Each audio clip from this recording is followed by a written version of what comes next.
I wanted to thank you. When you came to see me, if there's anything... This sounded much better in my head. I trust you're feeling better? Yes. Is it always that bad? The pain comes and goes. Sometimes I feel as if I'm back there. I should not have pushed myself so far that day. Just try to be more careful from now on. Of course. I've never told anyone what truly happened to me at Ferelden's Circle. I was... not myself after that. I was angry. For years, that anger blinded me. I'm not proud of the man that made me. Now I can put some distance between myself and everything that happened. It's a start. The past isn't always pleasant. Sometimes you have to let go and move on. I can't forget what happened, but it led me here. I can make that mean something. Anyway, I meant to thank you, not trouble you further.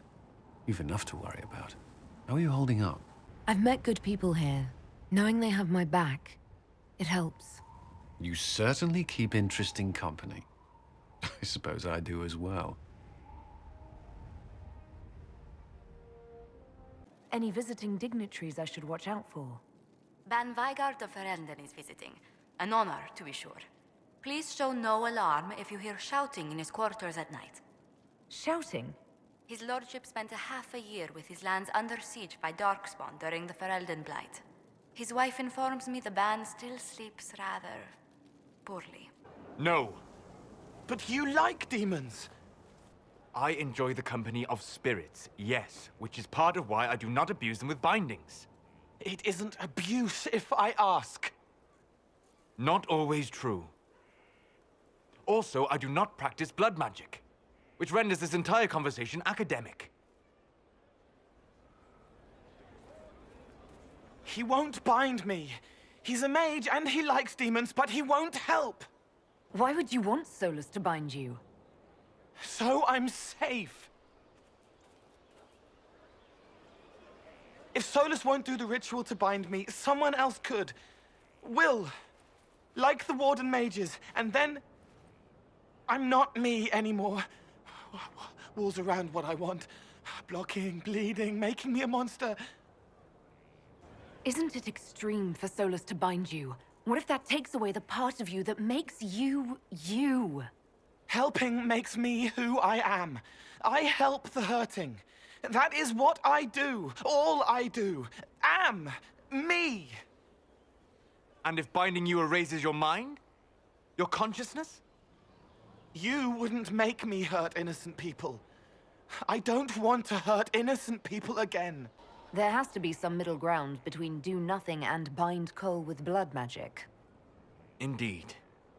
I recall stories of amulets used by Raveni seers to protect spirits they summoned from rival mages. A spirit, wearing an amulet of the Unbound, was immune to blood magic and binding. It should protect Cole as well. The resources of the Inquisition could be used to find such a talisman. Good. They will not take me. Have you had any other interesting jobs? This Orlesian guy paid us to clear out some bandits who'd taken over his mine. We got in, took down most of them, and had just reached their leader when the mine collapsed around us. Turns out the bandits were working for the Orlesian guy, and he wanted to cover up their agreement. The bandits passed around shovels. We all got to digging. Tracked a lot of dirt into that Orlesian's bedroom. Again. Again. Come on! This is why the Qun doesn't like women fighting. I should have asked Cullen. Good one. Perhaps you can take over. Qunari training exercise to master your fear. I heard about the nightmare at Adamant. Sounded big. Can you explain why I'm supposed to hit you with this stick? Probably, if I try. It'd involve a lot of Qunari words, though. Just hit me with the stick, all right? I need to get over this demon crap. All right. There we go. Oh, yeah. Damn demon! Who's stuck in the fade, huh? So we're working out your fear with a stick.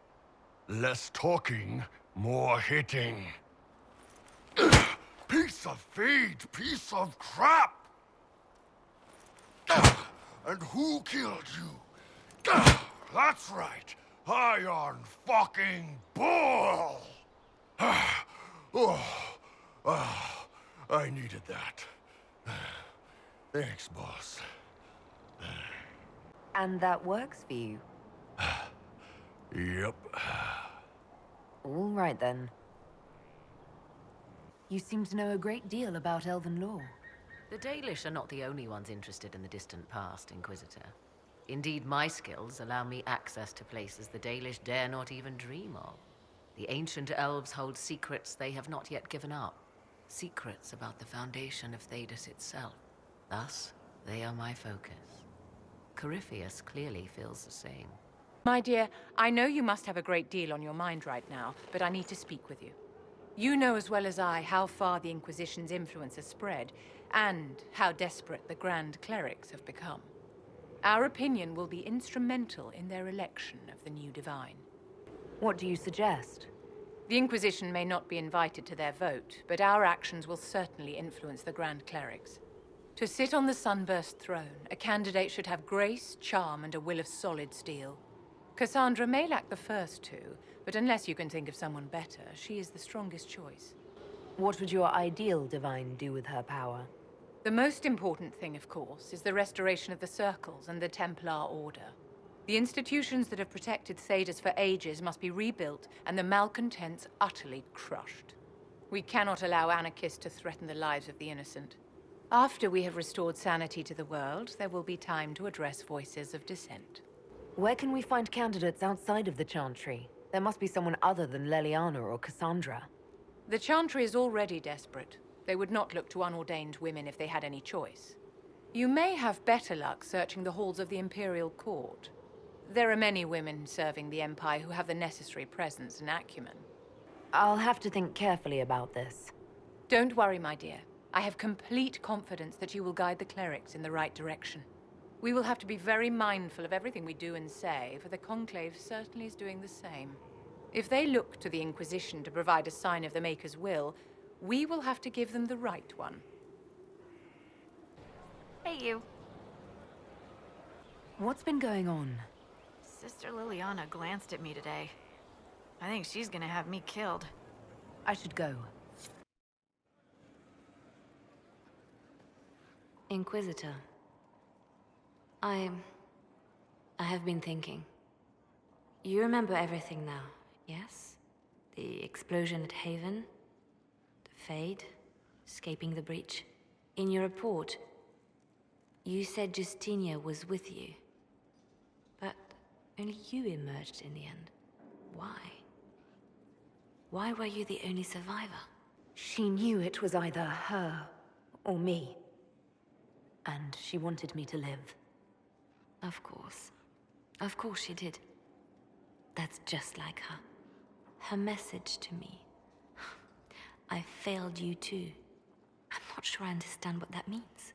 Did she say anything else? Anything at all? Please, if you remember. Wait. You don't know what she meant either? There are no answers in the Fate. Only illusions. A warped mirror. Justinia has never failed me. I was her left hand. Now she's dead. I failed her. I didn't get the chance to say so earlier, but welcome back to Skyhold. After that terrible journey through the Fade, it must feel good to stand on solid ground again, no? I'm thankful to be back. No one should enter the Fade physically. And you've done it twice now. Shall I count you fortunate or unfortunate? A message from Divine Justinia. That's a shock. You're all right reading it. Thank you for the concern, Inquisitor. But I am. This message was written months, perhaps even years ago, to be delivered to me if she died. I've heard of such contingency plans. A sudden death often leaves loose ends. I'm to go to Valence, a small village on the waking sea. There is something hidden there. Do you know what you're looking for? The Divine was a powerful woman who used her position to obtain all sorts of things.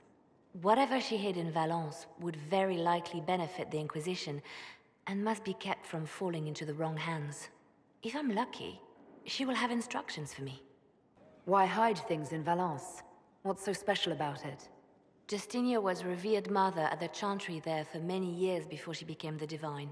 It is a place that holds great meaning for her. I'll help in whatever way I can. Wonderful. I was hoping you would agree to come with me to Valence. One more thing. If what is hidden in Valence is as valuable as I think, we're not going to be the only ones looking for it. I shall meet you at the chantry in Valence. Try not to delay. I have requests for information on your lineage from a few interested parties at the Winter Palace. Andraste, preserve me. Feel free to use those requests as kindling. No, I shall take them. I want to know who pines for our commander. We can use this to our advantage. I am not bait. Hush. Just look pretty. You have remarkably little here on early to winter history. All these gifts to the Inquisition, and the best they can do is the Malefica Imperio. Trite propaganda. But if you want 20 volumes on whether Divine Galatea took a shit on Sunday, this is evidently the place to find it. I see my library isn't up to your exacting standards. It's alarmingly chaotic. I found a copy of the Oribalian in what seemed to be the Antivan Classics section. How scandalous. Someone alert the Magisterium. You laugh, but in some places there are punishments for that. Did I see something by Genitivi here? I could have sworn. What is this about, Dorian? When everyone returned, they told us about your tumble into the Abyssal Rift. You went into the Fade. Physically went in. Are you... Hawk is gone. The Fade is an ordeal under normal circumstances. To be the only real thing there, beyond description. That you made it out at all is a miracle. You do realize this feat hasn't been performed in over 1,000 years. Corypheus and his contemporaries entered the Fade and began the Blights. In comparison. So, I should be happy I accomplished something so grand. Concerned, more like. If you can walk in the Fade, others will try to follow. Who knows what secrets Corypheus has revealed? Not all of them will be as lucky as you. What they could unleash. My advice? Keep this quiet. Let them speculate. Too many will see this as a challenge. That's a good idea. There are enough idiots in the world who think if they just use enough blood magic, their problems will vanish. It's exactly the sort of thing I want to stop back home. This I don't need. What I do need is a copy of the Liberalum. I'll wager I can find Corypheus's real name. If I can prove he was a grasping ankle-biter with no family to speak of, the luster would come right off. Wish me luck.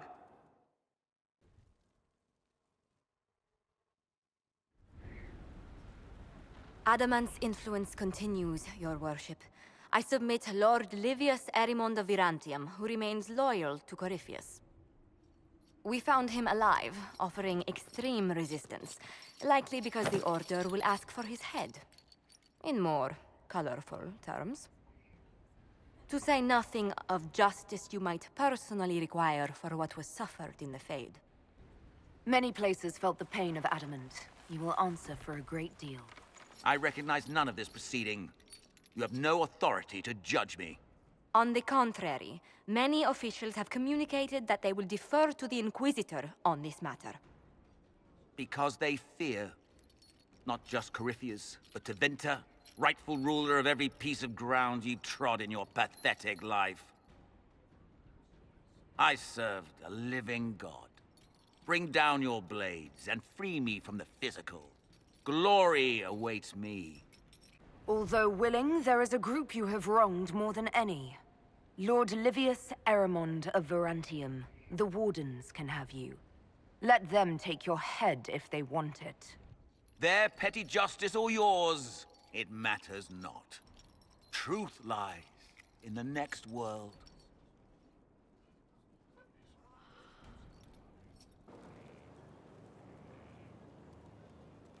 Someone I knew once described Adamant to me. Adamant is, and always will be, the Order, he said. A guardian on the edge of the abyss. The lone soul that stares into oblivion and doesn't waver. That's what Warden Commander Clarel tried to be. Well, they all tried to be. I'm told her wardens never wavered. They went to their deaths willingly. They died for us. And Corypheus twisted their sacrifice to make it his own. We stopped him. We saved most of the Wardens. But not all of them. And they died thinking they were doing something good. There's no one to blame but Corypheus. Even Clarel's intentions were righteous.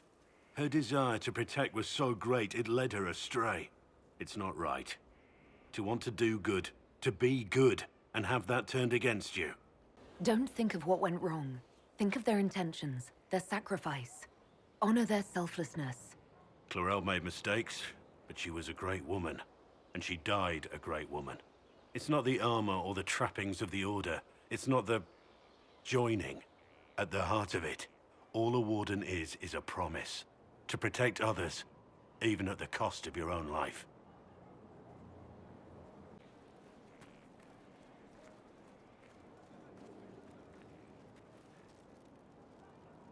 Want a drink? I've a hankering for company.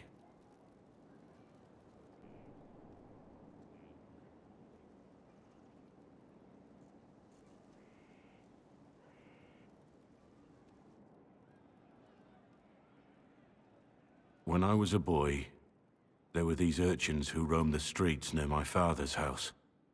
One day, they found a dog. A wretched little thing.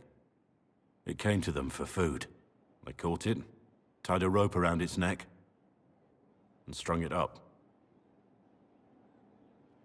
Do you know what I did? Not the fireside tale I was expecting, Blackwall. Just listen. I did nothing. Not a damn thing. It was crying. I saw the kicking legs, the neck straining and twisting. And I turned around, went inside, and closed the door. I could have told my father, or alerted someone. I didn't. I just pretended it wasn't happening. You said you were just a boy. I was old enough to know the dog was suffering and that it was wrong. I may as well have tied the noose myself. We could make the world better. It's just easier to shut our eyes. When we first met, you were saving peasants from demons and outlaws. You're not a man who shuts his eyes. A little insane, maybe. Of course you'd make light of it. You make saving the world look easy. The rest of us can only dream of matching what you've done. Don't you see? It's not just about what happened back then. There's always some dog out there. Some fucking mongrel that doesn't know how to stay away.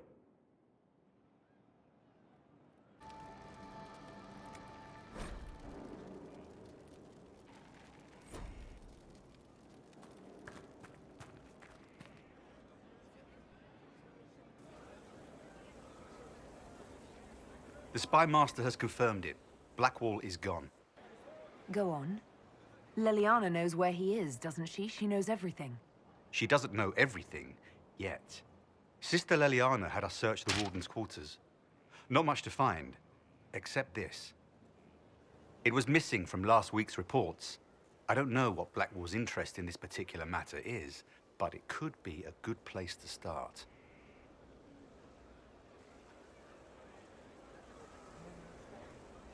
Another of the lingering pains of Adamant, your worship. Sir Ruth is a senior warden of the Order. She was one of the many who slit the throat of another to bind a demon. She does not contest this. In fact, she surrendered to us. She requests no mercy. She wants the public justice of the headman's axe. You were free to rejoin your comrades, and yet you present yourself here. There is no excuse for my actions. I murdered another of the Order. That blood marks me more than the Blight ever could. Accepting their actions while thralls of Corypheus, many treaties allow wardens any extreme if it opposes the Blight. I can't do it. I can't use the greater good to justify my crimes, as if it would create a future I could be a part of. It is wrong that this broke me. I've done worse with full sanction. I can do nothing except be an example of the cost. The Inquisition stands for faith. Our work has greater purpose. Sometimes we need a reminder. Saruth, the Herald of Andraste forgives you in her name. Find peace in that. Your worship, I will try.